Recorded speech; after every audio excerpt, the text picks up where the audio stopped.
2025년 첫 번째 예배, 신년 감사 예배로 우리 하나님께 드립니다. 우리 첫 마음, 첫 번째, 처음이라는 것은 우리의 마음을 설레게 하고 기대하게 하고 흥분하게 합니다. 정채봉 시인의 첫 마음이라는 시가 있습니다.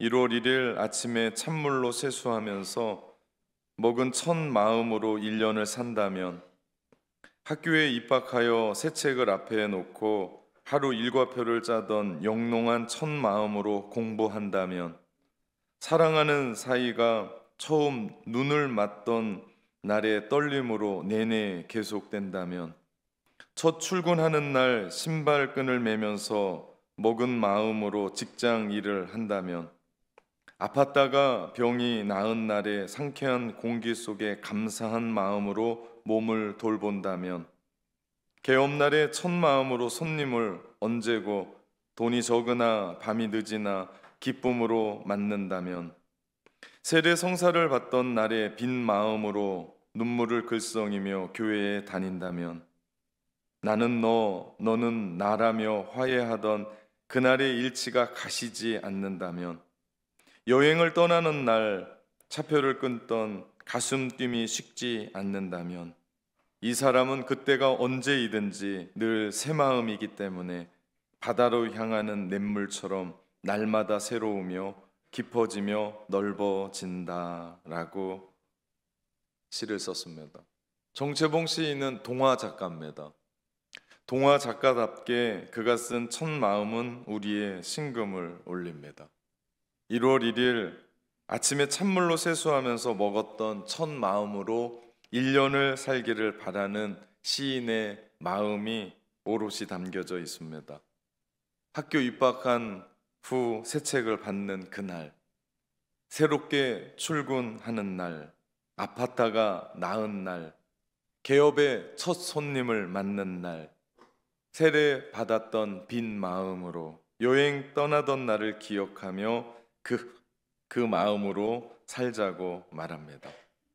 지난 금요일에 이곳에서 온 세대 우리 금요 기도회 때 우리는 말씀 듣기 전에 온 성도가 한자리에 일어나서, 하나님, 우리가 올 한 해 우리에게 어떤 일이 있든지, 그 일이 기쁘든 슬프든, 그 일이 우리의 마음을 시원케 하든 아프게 하든, 그것이 내 마음에 들든 아니 들든, 우리 1년 동안 이 자리에서 하나님 앞에 기도하기로 결단합니다.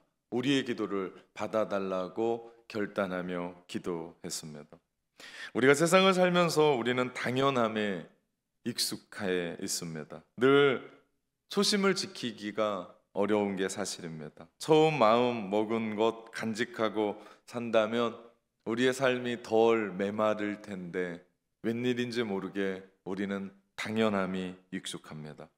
오늘 우리는 이 첫 예배를 시작함으로 52주의 예배를 열어갈 겁니다. 하나님의 나라의 현장 낙원 공동체를 지향하며, 올해는 전진이라고 하는 두 글자를 새기며 하나님의 비전을 마음에 품고 전진하는 한 해로 우리는 달려가고자 합니다. 구호도 있어요.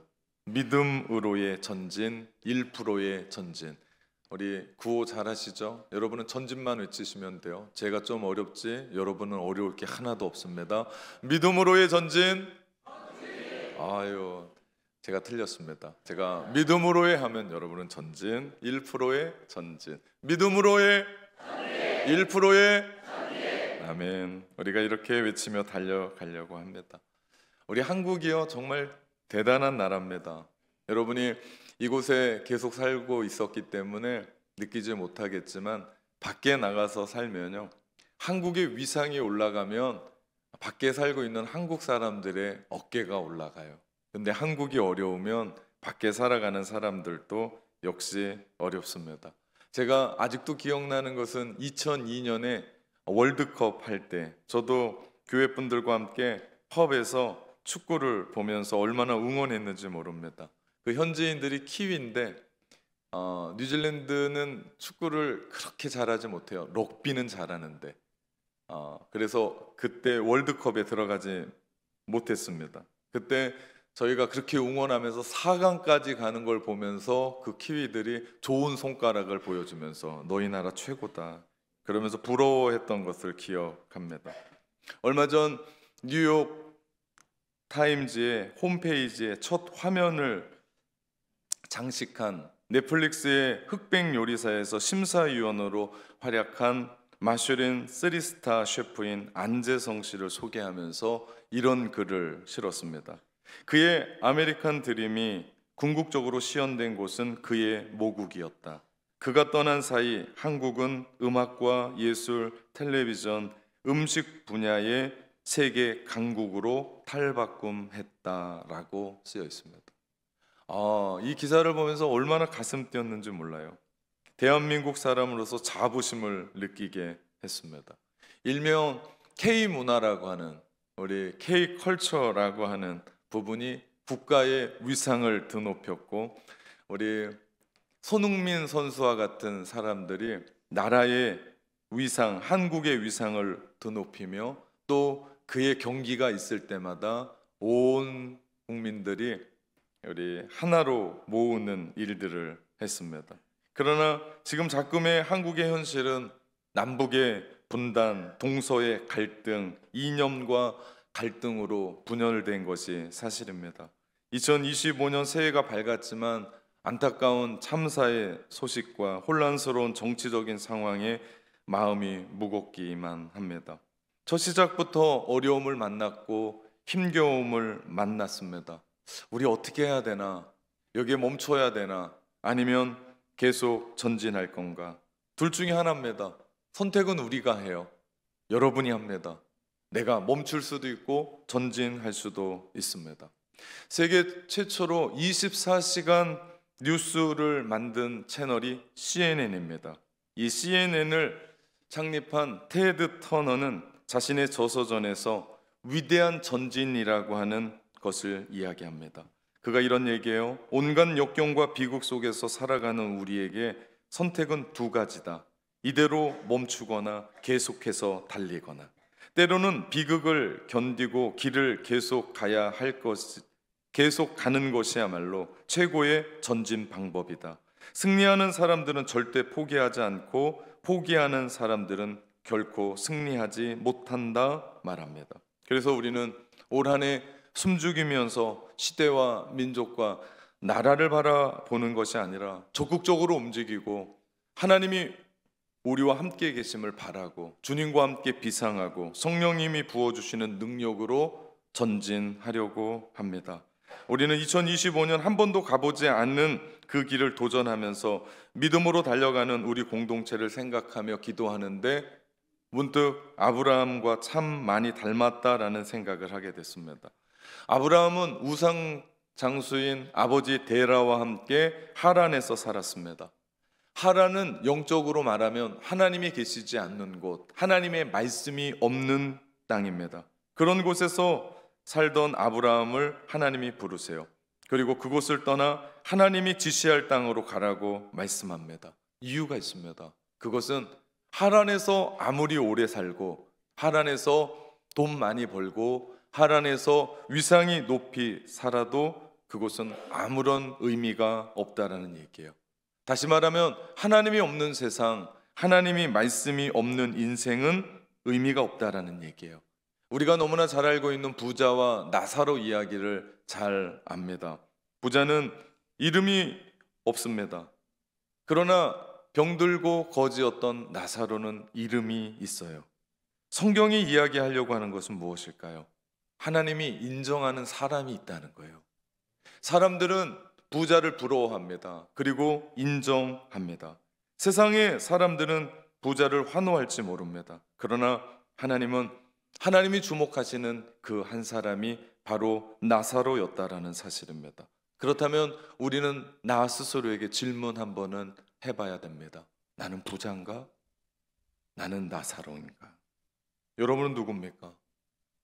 우리가 오늘 하루를 살아도 하나님 앞에서 의미 있는 삶을 살아내야 될 줄 믿습니다.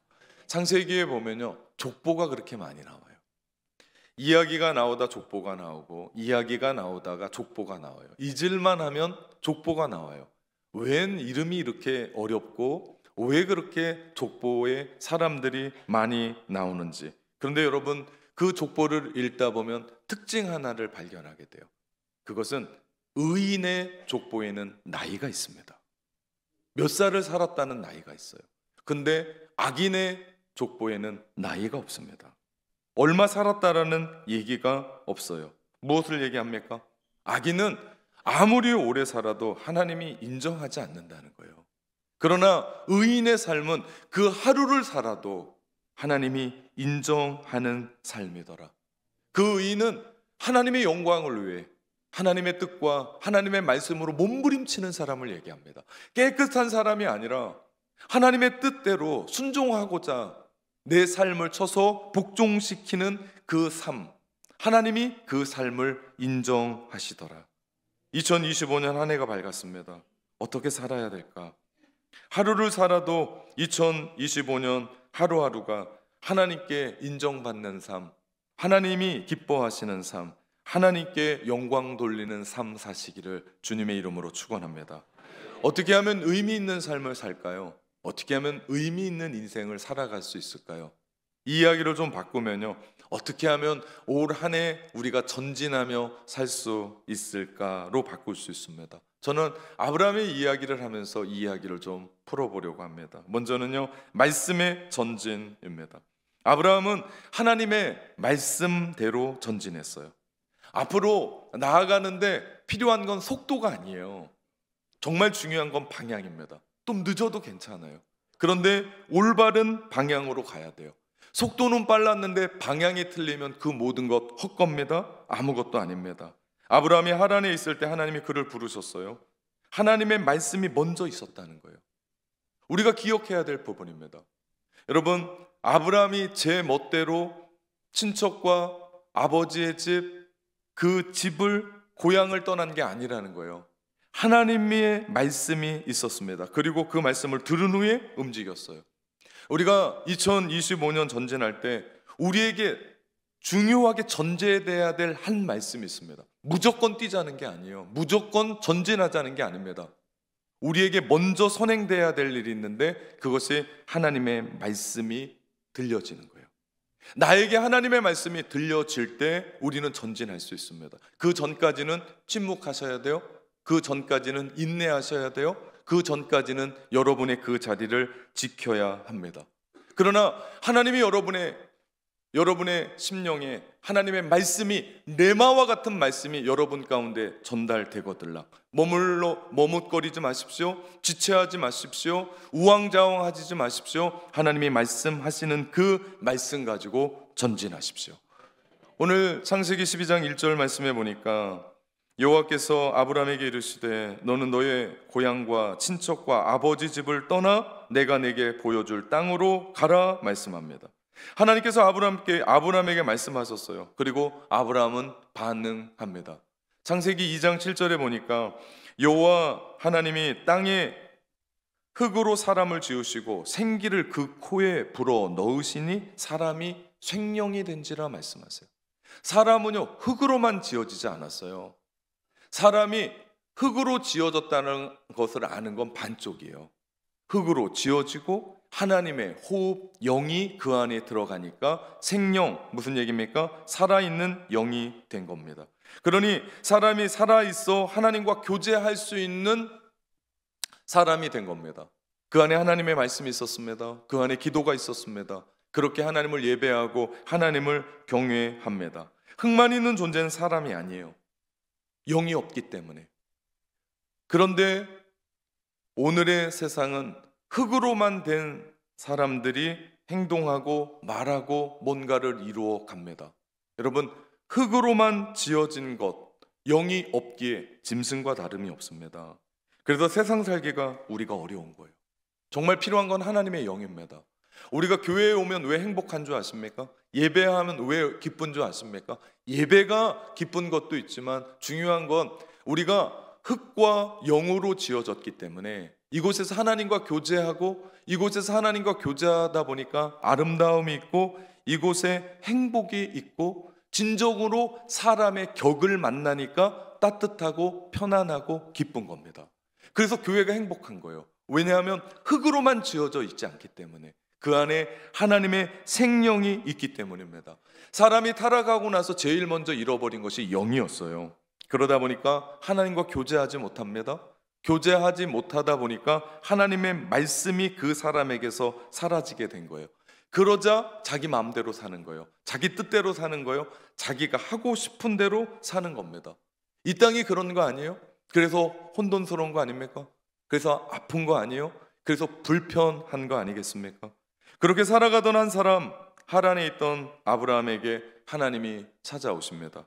저는 2025년 새롭게 여는 여러분을 축복합니다. 여러분의 삶에 하나님의 말씀이 임하시기를 주님의 이름으로 축원합니다. 그럴 때만이 우리 인생에 의미가 있어요. 그냥 여러분의 삶이 바뀌고 여러분의 행동이 바뀌고가 아니고 왜냐라는 거죠. 그 속에 하나님의 말씀이 우리 가운데 있을 때 우리는 그 말씀으로 전진해 나갈 수 있고, 결국 전진해 나갈 때 그것이 하나님 안에서 의미가 있는 삶인 줄 믿습니다. 또 하나는요, 다른 하나는 떠남의 전진이에요.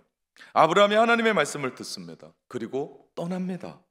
그가 살던 곳은 하란이었어요.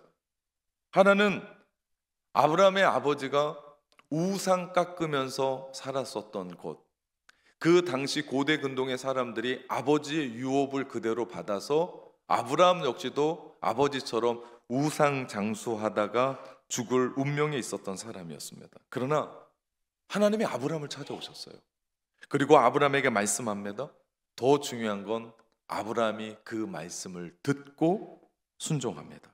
그리고 하란을 떠나기로 결정해요. 하나님이 없는 곳, 하나님이 말씀이 없는 곳, 제가 관영한 그곳을 떠나기로 작정합니다. 여러분, 이것이요 그의 인생을 송두리째 뒤바꾸는 계기가 되었습니다. 2025년 새롭게 시작됐습니다. 여러분에게 달라진 게 있습니까? 달력 바꾼 거 빼놓고 2025년 시작한다고 청소 조금 한 것 말고, 여러분 무엇이 여러분에게 달라졌습니까? 여러분 올해 여러분의 목표가 있습니까? 어떻게 살고, 어떻게 자녀들 키우고, 어떻게 돈 벌고, 직장에서는 어떻게 하고, 사업장에서는 어떻게 하겠다라고 하는 계획이 있습니까? 전 여러분에게 묻고 싶은 게 있습니다. 여러분에게 영적인 계획이 있습니까? 무엇을 하나님 앞에서 결단하고 결정하셨습니까? 우리가 하나님의 말씀을 이렇게 듣는다는 건요, 그냥 이 말씀 듣고 아, 말씀 좋네, 이건 의미가 없습니다. 정말 중요한 건요, 그 말씀을 듣고 내가 순종하기로 결단하는 겁니다. 내가 그 말씀 듣고 순종하기로 결단할 때 그 순종의 조그만의 결단이 여러분의 인생을 송두리째 바꿀 줄 믿습니다. 여러분, 여러분이 변하면요 가정이 변해요. 여러분 한 사람이 변하면 자녀들은 변합니다. 여러분이 한 사람이 변하면 세상은 변해요. 이것이 원리예요. 세상이 변하면 내가 변하겠지, 가정이 변하면 내가 변하겠지, 그런 일은 없습니다. 중요한 건 하나님의 말씀 앞에 서 있는 여러분이 순종함으로 변하게 될 때 여러분의 인생은 송두리째 변하는 은혜가 있을 줄 믿습니다. 아브라함은 하나님의 말씀을 따라 본토, 친척, 아버지의 집을 떠나요. 이것이 얼마나 어려운 결정인지 모릅니다. 저희가 뉴질랜드 이민자로 오랫동안 살았었잖아요. 마음 가운데 들었던 감정 중에 하나가 불안함이 있습니다. 누가 총 들고 쫓아오는 거 아니에요. 젠틀한 나라예요. 정말 친절합니다. 누구한테 길 물어보면 끝까지 데려다 주는 나라예요. 문제는 내 나라가 아니기 때문에 그런 마음이 있는 거예요. 이민자이기 때문에. 그런데 그곳에 태어난 저희 아이들 4명은 평안해요. 그 나라가 자기 나라예요. 언어도 편해요. 문화도 편해요. 그리고 하는 일들도 편해요. 근데 그런 아이들이 한국에 오니까 언어도 다르고 문화도 다르고 지역도 다르고, 이분들은 또 사투리도 써요. 말은 안 해도 이 아이들 꽤나 고생했을 겁니다. 그 아이들이 여러분이 무슨 얘기를 할 때 그냥 웃고 있는다. 그러면 둘 중에 하나예요. 여러분을 좋아하든지 아니면 못 알아듣는 거예요. 네, 후자가 더 강해요. 못 알아듣는 거예요. 그냥 여러분도 그냥 웃어주세요. 그거 설명하려면 더 어려워요. 하나님은 아브라함에게 떠나라고 말씀하세요. 사실 고대 근동에서요, 친척, 고향, 아버지 집을 떠난다는 건요, 죽음을 얘기합니다. 왜냐하면 나라가 형성되지 않았기 때문에 나라가 법으로 한 사람을 보호해주고 지켜줄 수가 없어요. 그러다 보니까 가족이 무리가 돼서 함께 부족으로, 씨족으로 모여서 함께 지키고 함께 살아가는 울타리예요. 거길 떠난다는 것, 그건 자칫 안전을 보장할 수도 없고 죽을 수도 있습니다. 하나님이 오늘 말씀에 아브라함에게 약속했던 너 복이 될 거다, 너 땅을 줄 거다, 너 자손 줄 거다, 그 이야기는 아버지 집에 있을 때 가능한 얘기예요. 그런데 하나님은 떠나라고 얘기해요. 떠나면 기득권이 없어져요. 떠나면 받을 수 있는 복이 없습니다. 그런데 하나님은 그 자리를 떠나서 내가 지시할 땅으로 가래요. 지시한 땅이 아니에요. 지시할 땅, 미지의 땅, 모험하며 도전하며 전진할 것을 아브라함에게 이야기합니다. 우리에게 여기에 갈등이 있어요. 어떻게 하지? 인간적으로 생각하면 그 자리 떠나면 안 돼요. 내가 안전을 지켜야 되고 내가 기득권을 확보해야 되고 내가 어떻게 해서 얻은 건데 그거 놓칠 수 없어요. 내가 내 안전을 지킬 건가 아니면 하나님께 맡길 건가, 내 인생 내가 이루어가며 돈 벌 건가 아니면 하나님께서 이 모든 것들을 이루어 주실 줄 믿고 맡길 건가. 여러분, 여기에서 필요한 것이 믿음이에요. 2025년 믿음으로 떠나 전진하라는 의미가 여기에 있어요. 믿음입니다. 하나님이 떠나라 했을 때는 나의 모든 걸 책임져 주시겠다라는 약속이에요. 그냥 떠나라는 얘기가 아니에요. 내가 걱정하고 있는 안전, 내가 떠나면, 순종하면 내가 책임져 주겠다는 거예요. 내가 지금 생각하고 있는 기득권, 네가 생각하고 있는 복, 네가 생각하고 있는 땅, 내가 생각하고 있는 자손, 네가 내 말씀을 듣고 떠나면 내가 너한테 주겠다는 겁니다. 전진할 때 하나님께서 내 인생을 분명히 책임져 주신다라는 그 믿음을 가지고, 아니 믿음이 있을 때만 떠날 수 있게 되는 줄 믿습니다. 믿음 없으면 2025년 시작할 수도 없고요, 믿음이 없으면 2025년 믿음으로 전진할 수도 없습니다. 달라스 윌라드의 하나님의 모략이라는 책이 있어요. 이 책에서 하나님의 모략을 이렇게 설명합니다. 하나님의 모략이란 하나님이 하시고자 하시는 일을 그 사람으로 하여금 하지 않고는 못 배기도록 만들어 가시는 방법이다. 모략이라는 말은 원래 속인다는 의미이다. 그러나 하나님의 모략은 다르다. 하나님이 결국 이루신다는 뜻이다. 하나님의 모략은요, 하나님이 이루어 가세요. 그렇습니다. 하나님께서 아브라함을 떠나라고 하셨을 때 하나님이 다 이루시겠다는 거예요. 믿음 가지고 순종하면 하나님이 다 이루시겠다는 거예요. 결국 하나님의 모략으로 오늘 5절 말씀해 보니까 뭐라고 이야기합니까? 아브라함이 그의 아내 사레와 조카 롯과 하란에서 모은 모든 소유와 얻은 사람들을 이끌고 가나안 땅으로 가려고 떠나서 마침내, 여러분 펜이 있으면 여러분의 성경에 100번은 쳐야 돼요. 마침내 가나안 땅에 들어갔더라. 그렇습니다. 2025년 믿음으로 하나님의 비전을 품고 전진할 때, 하나님의 말씀을 믿고 우리가 달려갈 때 마침내 우리를 통해서, 마침내 여러분의 가정을 통해서, 마침내 여러분의 자녀를 통해서, 자자손손을 통해서, 마침내 우리 교회를 통해서 하나님이 이루어 가시는 하나님의 비전을 보게 될 줄 믿습니다. 아브라함의 가족이 마침내 가나안에 들어갔더라. 이것이 하나님이 하시는 일이에요. 저는 여러분을 축복합니다. 2025년 하나님의 말씀대로 전진할 때 마침내 하나님의 비전의 땅, 마침내 하나님의 축복의 땅에 서시기를 주님의 이름으로 축원합니다. 그렇다면 하나님은 왜 우리에게 2025년 그렇게 전진하라고 할까요? 결과가 뭘까요? 왜 그렇게 전진하라고, 오늘 짠 것도 아닌데 찬양대가 저 성벽을 향해 전진하래요. 왜 우리로 하여금 전진하라고 말씀할까요? 이유가 있습니다. 그것은 우리에게 복 주시겠다는 거예요. 다시 말하면 하나님의 영광을 위한 삶, 예배자의 삶을 살게 하시겠다라는 이야기입니다. 아브라함의 이야기 중에 특징이 하나 있어요. 그것은 아브라함이요, 하나님을 새롭게 경험하고 만날 때마다 그가 했던 것이 번제였어요. 하나님 앞에 예배하는 삶이었습니다. 아주 흥미로워요. 하나님이 살아계심을 만날 때마다 그는 예배합니다.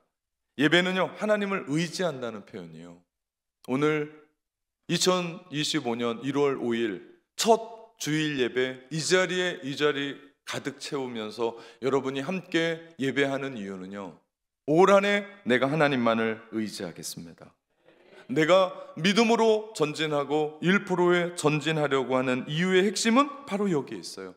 예배자의 삶을 살겠다는 거예요. 결국은 예배예요. 하나님을 영화롭게 하고 하나님 앞에 기쁨, 하나님의 영광을 위한 삶, 하나님의 기쁨을 위한 삶, 하나님을 위해 살겠습니다 올려드리는 거예요. 성경의 가장 중요한 주제 중에 하나가 기억입니다. 기억. 그래서 성경은 참 많은 말씀으로 너희 기억하라고 말씀하세요. 기억하라. 우리가 하나님이 행하시는 일들을 기억하잖아요. 그러면 우리 앞에 펼쳐질 미래를 기대할 수 있어요. 여러분, 이게 묵상이에요. 하나님의 말씀을 읽으면서 우리가 하나님이 행하셨던 일들을 기억하잖아요. 그 다음에 뭐가 일어납니까? 하나님이 행하실 일들을 기대해요. 요한복음 3장 16절에 보면 하나님이 세상을 이처럼 사랑하사라고 얘기해요. 이처럼이 뭡니까? 죄 많은 우리를 위해서 죄 없으신 독생자 아들 예수 그리스도 이 땅 가운데 보내셔서 십자가에서 처절하게 죽게 하셨던 하나님의 사랑. 왜 그래요? 우리를 구원할 방법은 그것밖에 없기 때문에. 죄 없으신 분이 피 흘리셔야만 우리의 죄가 사해지기 때문에 우리는 그 은혜로 하나님의 자녀가 되었습니다. 하나님의 백성이 되었습니다. 천국 백성으로 영원한 삶을 살아갑니다. 그런 구원받은 하나님의 백성으로 우리가 그것 기억하면서 우리 하나님을 예배합니다. 이 삶이요, 하나님께 영광 돌리는 삶이에요. 여러분, 예배를 소홀하게 하는 사람 치고 하나님 사랑하는 사람 없습니다. 착각입니다. 예배 대충 드리고 나서 교회에 어떤 일들 하겠다? 상상도 하지 마십시오. 저는 예배 대충 드리고 대충 때우면서 무슨 일을 하는 사람 교회의 리더십으로 절대 안 세울 겁니다. 어떤 자리를 맡아서도 안 돼요. 큰일 날 일입니다. 우리에게 가장 중요할 일은 예배예요. 예배. 하나님께 영광 돌리는 것을 제외하고 내가 무슨 일을 더 하겠습니까? 이 예배에 목숨 걸 때 하나님은 우리 인생에 목숨 거실 줄 믿습니다. 2025년 전진하며 살아갈 때 우리의 삶엔 아브라함처럼 살아계신 하나님을 만나며 더 뜨거운 예배 드립시다. 더 기쁜 예배 하나님께 드립시다. 감격하는 예배 드립시다. 그러면서 우리가 일주일 전진했는지 못 전진했는지 머물러 있는지를 보여주는 게 이 예배 현장이고, 전진의 바로미터가 예배일 줄 믿습니다. 우리 일주일 동안 하나님의 말씀대로 의인은 믿음으로 산다라고 하는 그 말씀 가지고 하나님이 인정하시는 그 삶 살려고 노력하면 노력할수록 이 예배가 뜨거울 거요. 이 예배에 성령의 기름 부으심이 있을 거요. 이 예배가 우리 가운데 감격이 있을 거요. 눈물이 있을 거요. 저는 여러분을 울리려고 예배하지 않습니다. 성령이 우리 가운데 임하셔서 동일하게 듣는 말씀에 누군가는 눈물을 훔쳐요. 누군가는 가슴에 결단을 합니다. 왜 그렇습니까? 하나님이 우리 가운데 부어주시는 은혜 아닙니까? 2025년 우리가 전진하며 나아갈 때 우리 이 예배가 하나님 앞에 영광 돌려지고, 이 예배를 통해서 기뻐하고, 이 예배를 통해서 기뻐 뛰며, 이 예배를 통해서 회복되는 역사가 일어날 거고, 치유되는 역사가 일어날 거고, 병만은 떠나갈 거고, 결국 하나님이 이루시는 그 비전의 땅에 서 있는 여러분을 보게 될 줄 믿습니다. 혹시 이 자리에 안락한 자리에 있는 분들, 아직도 죄의 자리에 떠나지 못한 분들, 아직도 2024년에 묶여 있는 분들이 있다면 믿음으로 도전하십시오. 여러분, 그 자리를 벗어나야 됩니다. 영적인 하란에서 벗어나서 하나님이 약속하신 가나안으로 들어갈 때 우리는 하나님을 영화롭게 할 거고, 우리는 하나님을 예배하게 될 거고, 결국 감격스러운 예배, 더 뜨거운 예배, 기쁨의 예배 드리게 될 줄 믿습니다. 사랑하는 성도 여러분, 2025년 믿음으로 전진합시다.